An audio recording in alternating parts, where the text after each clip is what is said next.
Hello and welcome to SPM IS Academy. Today we will analyze important newspaper articles of 8th June 2022. Please note you can download the PDF version of today's newspaper analysis by clicking the link given in the comment section. You can also join our WhatsApp group through the link given in the description section for more study materials. This is the list of the topics that we will be covering from today's newspaper. And the first article is about India looks forward to join NSG, says our External Affairs Minister S. Jaishankar. So this topic is important from our syllabus GS paper 2 international relations point of view. तो क्या है NSG, nuclear suppliers group, देखते हैं. So NSG, as I said, stands for Nuclear Supplier Group, is for control of the nuclear related technology. सरल बात भाषा में कहें तो ये एक ऐसा ग्रुप है जिसके मेंबर्स ने एक दूसरे के साथ कमिटमेंट कर रखा है कि वो इस ग्रुप के बाहर किसी भी कंट्री को ना ही न्यूक्लियर टेक्नोलॉजी ना ही न्यूक्लियर मटेरियल्स सप्लाई करेंगे. NSG came into existence as a response to the India's 1974 nuclear test जिसका नाम था ऑपरेशन स्माइलिंग बुद्धा. आपको मैं पहले भी इसके बारे में बता चुका हूँ, जिसको हम लोग पोखरण 1 भी कहते हैं. 1974 में इंडिया ने एक न्यूक्लियर एक्सप्लोजन किया था पोखरण रीजन में. उसके बाद इंडिया ने अपने आप को डिक्लेयर किया as a country having nuclear technology that will be used for civilian purpose. लेकिन world countries saw this as a attempt by India to develop nuclear weapon, जबकि इंडिया ने साफ साफ कहा था कि we won't be using this technology for the purpose of building weapons और we won't be using it for military purpose, we will be using only for civilian purposes. Yet the countries came together, they created NSG, a group which decided not to further supply any technology or any material to countries like India who decide to further build upon their nuclear technology. तो ये जो group है nuclear supplier group, it had 48 members and there is a comprehensive list of items that are forbidden to be exported to non-NSG members. तो जो non-NSG members हैं उनको कौन कौन से आइटम्स या टेक्नोलॉजीज़ नहीं प्रोवाइड की जा सकती हैं उसकी एक पूरी कॉम्प्रिहेंसिव लिस्ट प्रिपेयर की गई है अंडर NSG. 2016 में इंडिया ने बहुत सारा डिप्लोमेटिक एफर्ट्स लिया था, प्रोएक्टिव फॉरेन पॉलिसी अपनाई थी in order to get entry into NSG. लेकिन लगभग सारे जो मेंबर्स हैं वो मान गए थे. देखिए NSG की 48 मेंबर्स हैं और NSG के अंदर एंट्री के लिए 48 के 48 मेंबर्स को ये अग्री करना होगा for allowing any new country to join it. So for India to join NSG, all the 48 countries must approve and then only India could join it.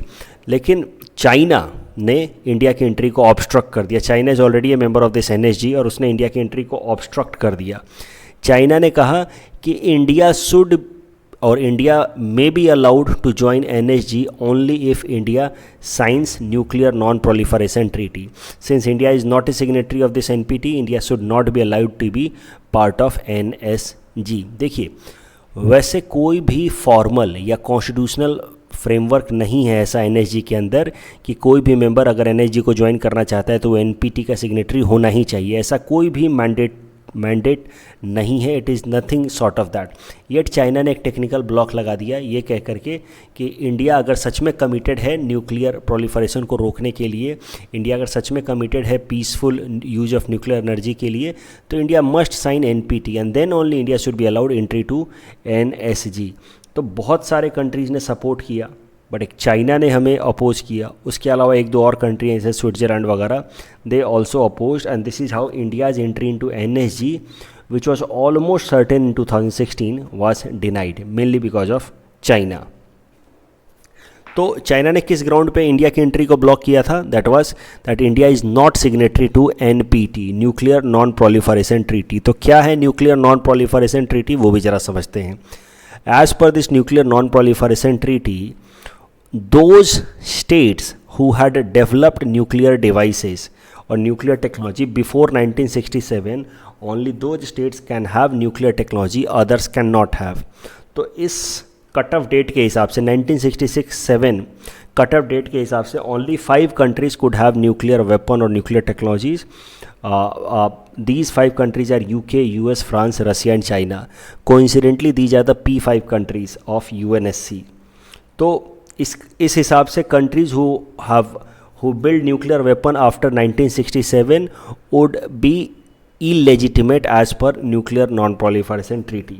इसके बावजूद भी कई सारे देशों ने न्यूक्लियर वेपन बनाया है and they have decided not to be part of nuclear non proliferation treaty. These are countries India, Pakistan, Israel, North Korea. इन सब ने न्यूक्लियर वेपन बनाया है and they have not joined NPT, क्योंकि एनपीटी का signatory होने का मतलब ये है कि द कंट्रीज आर कमिटिंग कि we won't be developing nuclear weapon और nuclear technology for our self. Only these P5 countries are allowed to develop nuclear weapon.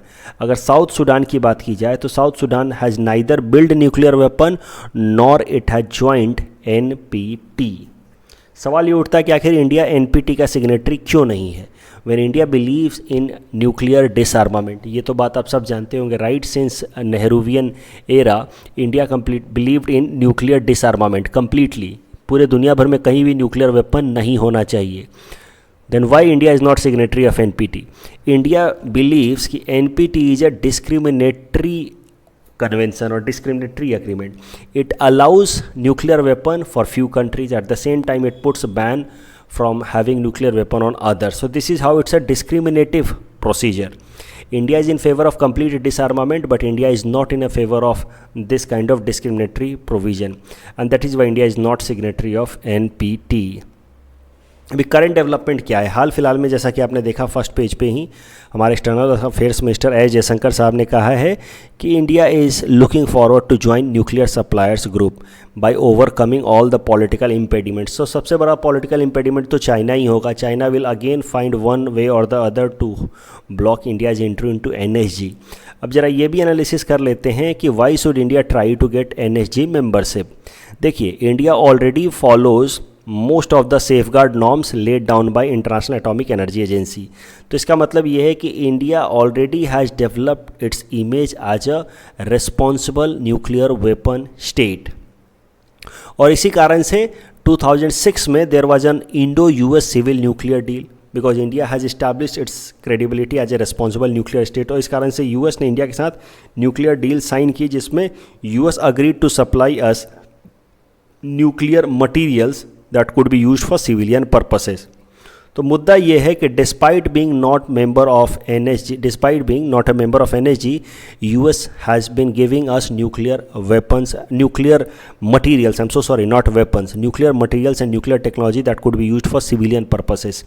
तो इससे एक बात तो पता चल रही है कि यूएस ने हमें एनएसजी का मेंबर ना होने के बावजूद भी एग्जेम्पशन दे रखा है और कई सारे मटेरियल सप्लाई कर रहा है. यूएस ने जब हमें एग्जेम्पशन दे दिया एनएसजी का मेंबर ना होने के बावजूद भी, तो उसके बाद कई सारे और भी देश हैं जैसे जापान, फ्रांस, ऑस्ट्रेलिया, उन्होंने भी हमारे साथ सिविल न्यूक्लियर डील साइन कर लिया.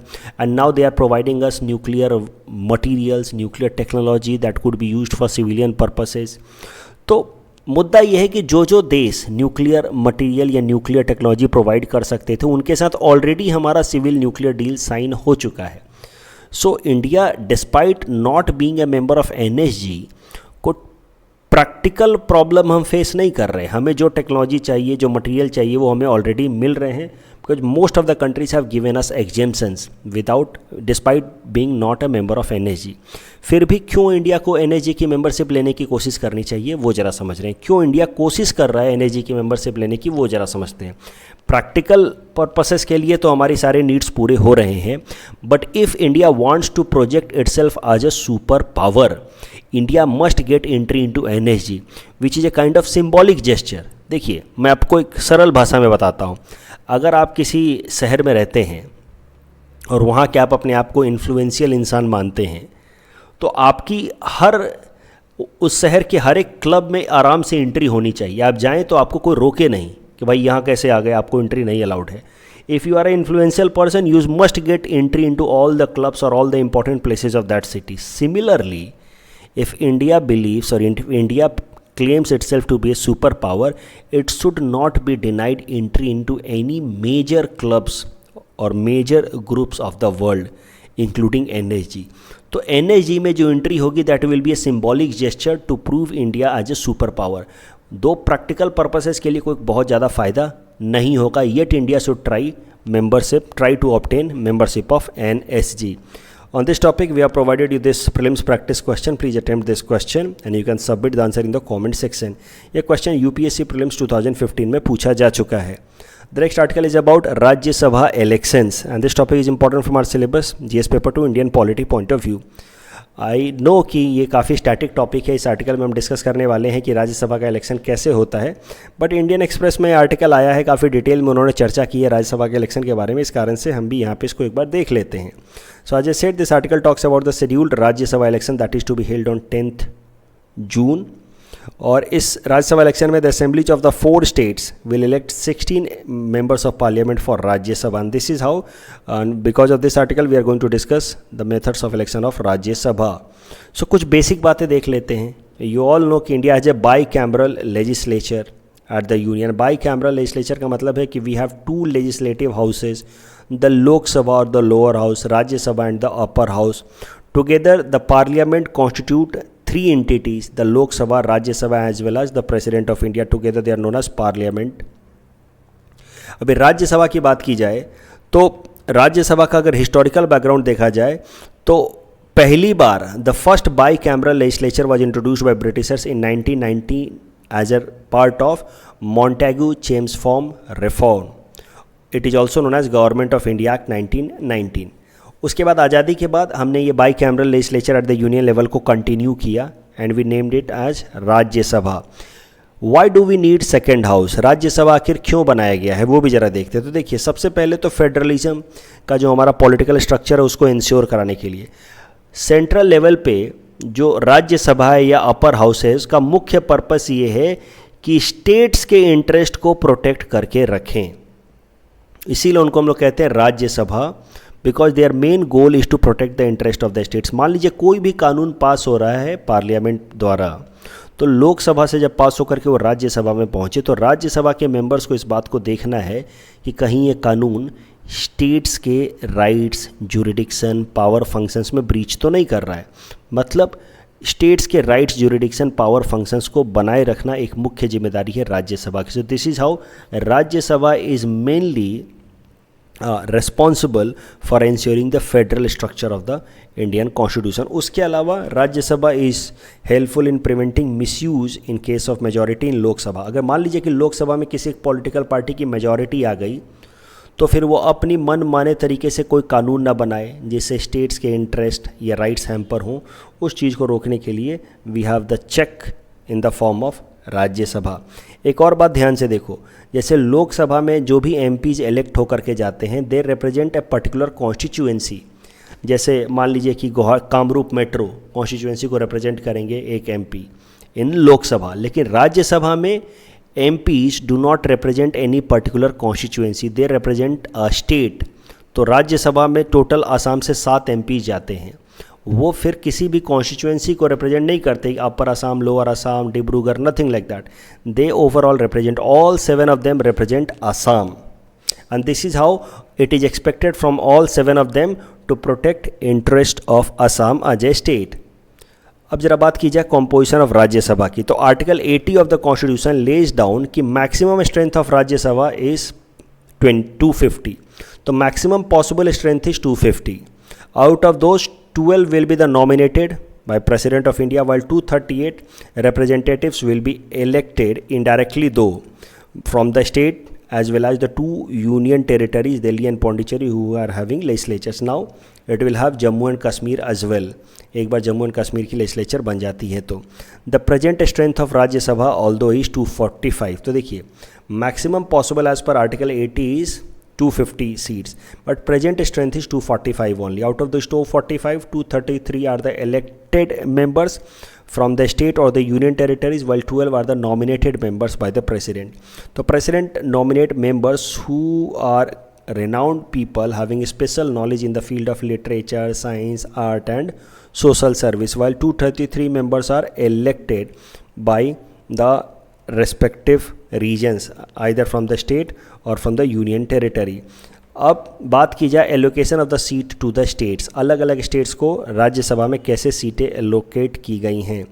तो the 4th schedule of the Indian constitution provides allocation of the seats to the states in different allocation of the seats to different states and union territories in Rajya Sabha. Allocation of the seats to states and union territories in Rajya Sabha is made on the basis of population of each state. तो जितना ज़्यादा population उसको उतनी ज़्यादा सीटें मिली हैं. For example अगर आप देखें तो महाराष्ट्र की सीटें ज़्यादा हैं, उत्तर प्रदेश की भी सीटें ज़्यादा हैं. आसाम की सीट आपको याद रखना है from APSC prelims point of view. Assam की सीट 7 है, तो आसाम हैज़ टोटल 7 रिप्रेजेंटेटिव्स इन राज्यसभा. अब राज्यसभा के मेंबर्स का इलेक्शन का प्रोसेस देख लेते हैं. तो देखिए, राज्यसभा एक परमानेंट बॉडी है, राज्यसभा कभी डिसॉल्व नहीं होती. एक मेंबर का टर्म 6 साल का होता है. हर 2 साल पे 1/3 मेंबर्स रिटायर होते हैं राज्यसभा के, और उन सीटों के लिए जो सीटें खाली होती है 1/3 सीटें, उनके लिए इलेक्शन होता है हर 2 साल पे. राज्यसभा के MPs का जो इलेक्शन होता है उसको 3 स्टेप्स में या 3 पॉइंट्स के थ्रू उनको एक्सप्लेन किया जा सकता है. First, that the Rajya Sabha MPs are elected through a process which is indirect election. Second, proportional representation. Third, single transferable vote. तो इनडायरेक्ट इलेक्शन क्यों कहते हैं वो भी ज़रा देखिए इनडायरेक्ट इलेक्शन इसलिए कहते हैं क्योंकि ये जो राज्यसभा के 245 मेंबर हैं उसमें से जो 233 इलेक्ट हो रहे हैं और 12 जो नॉमिनेट हो रहे हैं. नॉमिनेट तो प्रेसिडेंट करते हैं, लेकिन ये जो इलेक्ट होते हैं दे कम फ्रॉम द स्टेट. तो जिन स्टेट से, जैसे आसाम स्टेट से 7 MPs इलेक्ट होकर के जाने वाले हैं, तो आसाम स्टेट के जो MLAs हैं, हमारे यहाँ के 126 MLAs, वो हमारे राज्यसभा के MP को इलेक्ट करके भेजते हैं इन राज्यसभा. जबकि जो यूनियन टेरिटरीज हैं जहाँ से MPs इलेक्ट होकर के जाते हैं राज्यसभा के अंदर, यूनियन टेरिटरीज में कैसा होता है कि वहाँ के लेजिस्लेचर्स इलेक्ट करके नहीं भेजते हैं, वहाँ के स्टेट लेजिस्लेचर्स के मेंबर सेलेक्ट करके नहीं भेजते हैं. यूनियन टेरिटरीज़ के अंदर जो लोग होते हैं वो अपने में से कुछ स्पेशल इलेक्टोरेट्स को चुन के भेजते हैं, और उन स्पेशल इलेक्टोरेट्स के फिर अपने में से चुन करके भेजते हैं members to the Rajya Sabha. So the union territories, the people of these union territories, they elect a special electorate. Special electorate मतलब group of people. This group of people elect Rajya Sabha MPs from themselves. So this is how Rajya Sabha MPs are elected from union territories who have got representation in Rajya Sabha. तो ये तो बात होगी indirect election की. आप देख रहे हैं कि कोई भी डायरेक्ट इलेक्शन नहीं होता है, MLA चुन करके भेज रहे हैं, राइट, और यहाँ पे इलेक्टोरेट्स चुन करके भेज रहे हैं. There is no direct election. ऐसा नहीं है कि लोगों ने सीधा सीधा चुन करके अपने रिप्रेजेंटेटिव्स को भेज दिया जैसे हम लोग लोकसभा के लिए करते हैं. Nothing sort of that happens in Rajya Sabha. दूसरा है प्रोपोर्शनल रिप्रेजेंटेशन. तो प्रोपोर्शनल रिप्रेजेंटेशन का क्या मतलब है ज़रा देखिए. आसाम में जैसे 126 MLAs हैं, राइट. मान लीजिए 2 पॉलिटिकल पार्टी है, political party A, political party B. Political party A के पास 84 सीटें हैं आउट ऑफ 126, और पॉलिटिकल पार्टी B के पास 42 सीटें हैं आउट ऑफ दिस 126. और मान लीजिए कि 7 में से 3 सीटों का इलेक्शन हो रहा है, 7 राज्यसभा की सीटों में से 3 सीटों के लिए इलेक्शन हो रहा है असम में. तो चूँकि पॉलिटिकल पार्टी A के पास 84 सीटें हैं, तो इसको इन 3 में से 2 सीटें पॉलिटिकल पार्टी A को मिल जाएंगी फॉर राज्यसभा. तो वो पॉलिटिकल पार्टी A अपने 2 रिप्रेजेंटेटिव्स को राज्यसभा में भेज पाएगा, जबकि पॉलिटिकल पार्टी B को बस 42 सीटें हैं, तो ये अपने किसी एक रिप्रेजेंटेटिव को राज्यसभा में भेज पाएगा. That is the meaning of proportional representation.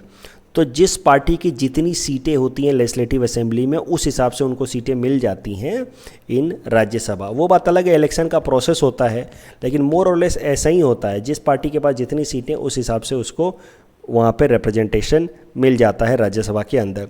इसके अलावा जो तीसरा पॉइंट है वो है सिंगल ट्रांसफरेबल वोट. तो मान लीजिए कि जितने सारे कैंडिडेट्स खड़े हैं इलेक्शन में, ऐसा नहीं है कि जो MLAs हैं सबके लिए अलग अलग वोट करेंगे. MLA जिस तरह से वोट करते हैं, मान लीजिए कि 6 कैंडिडेट खड़े हैं A, B, C, D, E, F, तो MLAs वोट करते हैं इन द प्रायोरिटी लिस्ट. ऐसा नहीं कि सिर्फ एक कैंडिडेट को वोट करते हैं, वो वोट करते हैं कि उनके लिए सबसे ऊपर कौन है. ठीक वैसे ही जैसे प्रेसिडेंट के केस में होता था ना सिंगल ट्रांसफरेबल वोट, ठीक वैसे ही राज्यसभा के इलेक्शन में भी सिंगल ट्रांसफरेबल वोट होता है. एक पर्टिकुलर थ्रेशोल्ड वोट अगर मिल जाए तो वो कैंडिडेट जीत जाता है और राज्यसभा के अंदर MP बन जाता है. अगर मान लीजिए कि किसी भी कैंडिडेट को थ्रेशोल्ड लिमिट वाला वोट नहीं मिल पाया, या नंबर ऑफ़ सीटें जितनी खाली थी उतना थ्रेशोल्ड लिमिट में पूरा नहीं हो पाया, तो जो कैंडिडेट लास्ट में आएगा, मान लीजिए कि जिसको सबसे कम वोट मिला है, उसकी कैंडिडेचर कैंसिल कर दी जाएगी और उसकी वोट जो है, ये मान लीजिए कि वोट है जिसमें F लास्ट में आया, तो F की कैंडिडेचर कैंसिल हो गई, तो F का जो वोट है अब C में काउंट हो जाएगा, क्योंकि ये जो वोट में सेकंड प्रायोरिटी में C था। That is the meaning of single transferable vote. तो अंत में एक बार फिर रिवाइज करा दूं मैं। देखिए, प्रेसिडेंट का इलेक्शन, राज्यसभा का इलेक्शन इनडायरेक्ट इलेक्शन होता है, क्योंकि MLA चुन के भेजते हैं या सेपरेट इलेक्टोरेट UT से चुन के भेजते हैं। इसके अलावा प्रोपोर्शनल रिप्रेजेंटेशन होता है, जिस पॉलिटिकल पार्टी की जितनी स्ट्रेंथ उस हिसाब से उसको सीटें मिल जाती है, और सिंगल ट्रांसफरेबल वोट के हिसाब से इलेक्शन होता है। इन दोनों, इस टॉपिक के बेसिस पे ये 2 प्रीलिम्स प्रैक्टिस क्वेश्चन हमने आपको दे रखे हैं। Please attempt this questions and you can submit the answer in the comment section. The next article is about environment performance index and this article is important from our syllabus GS paper 3 environment point of view.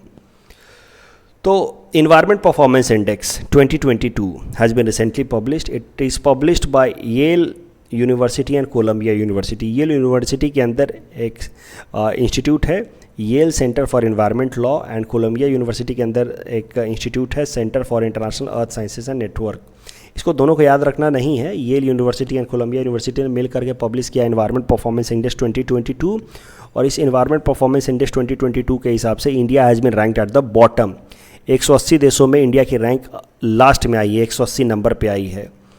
That means India has been the worst perform, और India का score भी काफ़ी ख़राब रहा है 18.9। जबकि जो top 10 countries हैं वो ये हैं डेनमार्क, UK, फिनलैंड, माल्टा, स्वीडन। तो ये सब एनवायरमेंट परफॉर्मेंस इंडेक्स में टॉप पे हैं। किन किन चीज़ों का ध्यान रखा गया एनवायरमेंट परफॉर्मेंस इंडेक्स को देखने में? तो इकोसिस्टम वाइटलिटी, यानी कि जो इकोसिस्टम है वो कितना लिविंग है, कितना ज़्यादा अपने आप को रीजनरेट कर पा रहा है, रीजुवेनेट कर पा रहा है over a period of time. Climate change performance, climate change को मिटिगेट या अडेप्ट करने के लिए क्या परफॉर्मेंस रहा है। इन्वायरमेंटल हेल्थ, तो आसपास का जो इन्वायरमेंट है उसका लोगों के हेल्थ के ऊपर कैसा इम्पैक्ट पड़ रहा है, इन्वायरमेंट का खुद में हेल्थ स्टेटस कैसा है। इन सब चीज़ों के बेसिस पे ये 3 बेसिक एरिया कैटेगरीज हैं, उसके अंदर टोटल 11 एरियाज़ हैं। Biodiversity, protected areas, species protection index. तो इन सब में अगर इंडिया का रैंक देखा जाए तो लगभग सब में ही ख़राब है। 11 एरियाज़ के बेसिस पे रैंकिंग बांटी गई और सब में इंडिया का ओवरऑल परफॉर्मेंस ख़राब है, and that is why India has been ranked bottom, at the bottom, 180 out of 180। बाकी सारे जो कंट्री जैसे Pakistan and Bangladesh, they are also not much better, but at least they are better than India. Bangladesh is ranked at 177, Pakistan at 176।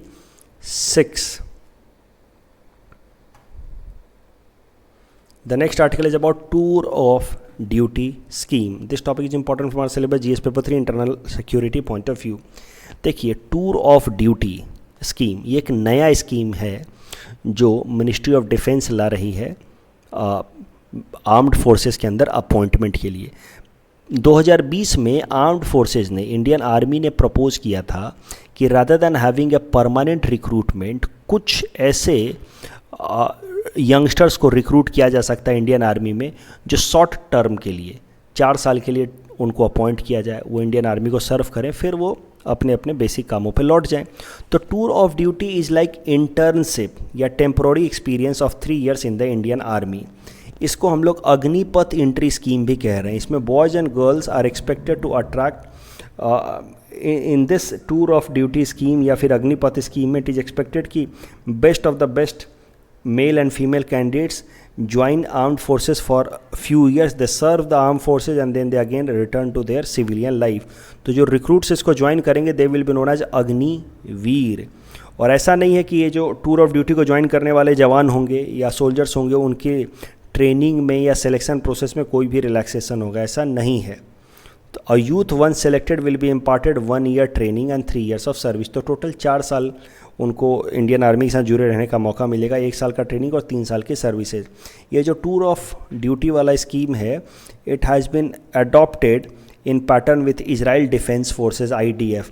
तो ये tour of duty का जो proposal था ये 2020 में इंडियन आर्मी ने भारत सरकार को दिया था।